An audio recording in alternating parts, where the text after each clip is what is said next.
तारीख 10 जून 2026 कैलेंडर का एक बेहद साधारण सा दिन, लेकिन भारतीय राजनीति के इतिहास में आज का दिन किसी नए अध्याय की तरह दर्ज हो गया है। आज दिल्ली के लुटियंस जोन की हवाओं में एक अलग सी गूंज है। एक ऐसा कीर्तिमान स्थापित हुआ है जिसने आजाद भारत के पहले प्रधानमंत्री जवाहरलाल नेहरू के दशकों पुराने रिकॉर्ड को पीछे छोड़ दिया है। लेकिन ठहरिए, ये कहानी सिर्फ 4399 दिनों की नहीं है। ये कहानी गणित के कुछ आंकड़ों या कैलेंडर की तारीख तक सीमित नहीं है। ये दास्तां है उस शख्स की जिसने पिछले 1/4 दशक से, यानी पूरे 25 साल से, ना तो घड़ी की सुइयों को आराम करने दिया और ना ही खुद एक भी दिन की छुट्टी। कहानी के फ्लैशबैक में चलते हैं। साल था 2001, तारीख 7 अक्टूबर। गुजरात की राजनीति में एक अजीब सी खामोशी और बेचैनी थी। राज्य अभी अभी सदी के सबसे भयानक भूकंप की त्रासदी से उबरा भी नहीं था कि दिल्ली से एक फैसला आता है। भारतीय जनता पार्टी अपने संगठन के एक ऐसे कार्यकर्ता को गुजरात की कमान सौंपती है जिसने कभी कोई बड़ा चुनाव नहीं लड़ा। बहुत बड़ी बात थी। नाम था नरेंद्र दामोदर दास मोदी। तब गांधीनगर के गलियारों में शायद ही किसी ने सोचा होगा कि सादे कुर्ते और सधे हुए कदमों वाला यह व्यक्ति आने वाले वक्त में सिर्फ गुजरात की नहीं बल्कि दुनिया के सबसे बड़े लोकतंत्र की तकदीर और तस्वीर दोनों बदलने जा रहा है। कुर्सी संभालते ही चुनौतियां किसी पहाड़ की तरह सामने खड़ी थी। कुछ ही महीनों बाद साल 2002 के दंगों की आग ने पूरे देश को झकझोर दिया। चारों तरफ से तीखे हमलों के तीर चल रहे थे। देश विदेश की मीडिया और विरोधियों ने आलोचनाओं का एक चक्रव्यूह रच दिया।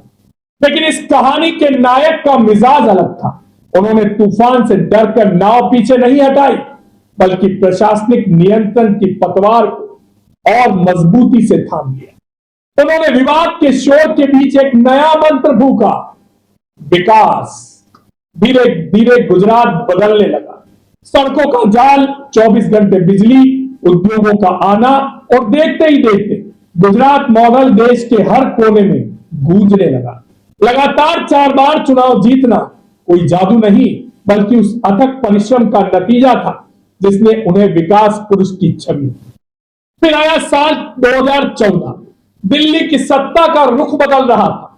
26 मई 2014 को जब उन्होंने भारत के प्रधानमंत्री पद की शपथ ली तो वह सिर्फ एक पद नहीं संभाल रहे थे बल्कि देश की करोड़ों उम्मीदों का बोझ अपने कंधों पर उठा गए।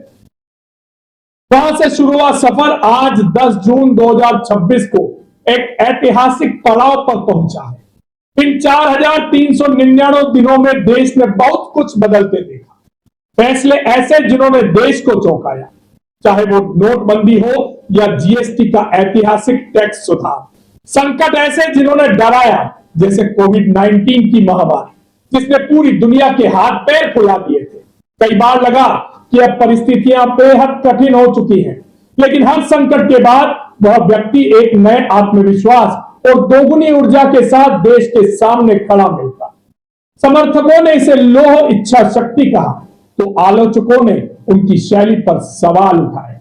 मगर लोकतंत्र का असली हुस्न यही है, बहसें चलती रही और नेतृत्व बढ़ता रहा। कहानी का यह हिस्सा भारत की सीमाओं के पार जाता है। आज जब दुनिया के मंच पर भारत बोलता है तो महाशक्तियां सुनती है। G20 की अध्यक्षता से लेकर वैश्विक संकट में मध्यस्थ की भूमिका तक भारत अब सिर्फ एक बड़ा बाजार नहीं बल्कि एक ग्लोबल सुपर पावर के रूप में देखा जा रहा है। और इस पूरी पटकथा के केंद्र में वही एक चेहरा मुस्कुराता हुआ नजर आता है। तो फिर इस 25 साल के सफर को हम क्या कहें? यह मुख्यमंत्री से प्रधानमंत्री बनने की आम राजनीतिक यात्रा नहीं है। यह कहानी है उस जज्बे की जिसने चुनावी रैलियों की धूल से लेकर अंतरराष्ट्रीय मंचों के रेड कारपेट तक हर जगह अपनी अमिट छाप छोड़ी। 10 जून 2026 को बना यह नया रिकॉर्ड सिर्फ इस बात का गवाह नहीं है कि कोई कितने दिनों तक सत्ता में रहा। यह गवाह है राजनीतिक स्थिरता का, एक अटूट संकल्प का और भारतीय राजनीति के उस नए युग का जिसकी गूंज इतिहास में हमेशा सुनाई देती रही।